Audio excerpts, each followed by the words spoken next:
I now give the call to the Honourable the Manager of Opposition Business. Thank you, Mr Speaker, and my question is to the Prime Minister. I remind the Prime Minister of her statement, and I quote, "Kevin Rudd always had very difficult and very chaotic work patterns." The member will refer to the member for Griffith by his title. Certainly, Mr Speaker.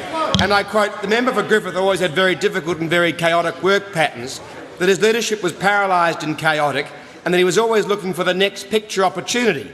Why did the Prime Minister appoint the member for Griffith as Foreign Minister if she held that view of him? I call the Honourable the Prime Minister. Because he was a great Prime Minister. Thank you very much, Mr Speaker. And the member for Griffiths has served this nation as Foreign Minister with distinction. He has served this nation following many of the new initiatives in foreign policy that he entered into for this nation when Prime Minister.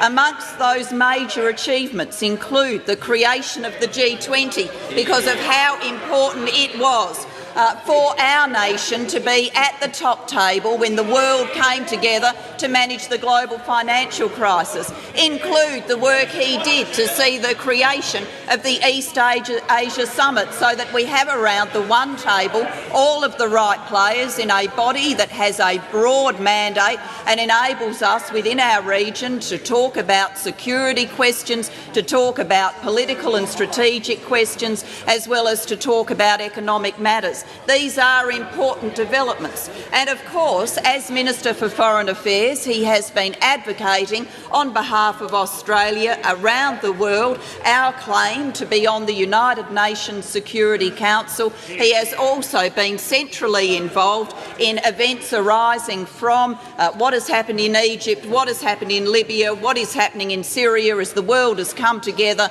to both make its voice heard on those events but also to provide practical support. That answers the member's question. He has served with distinction as Foreign Minister.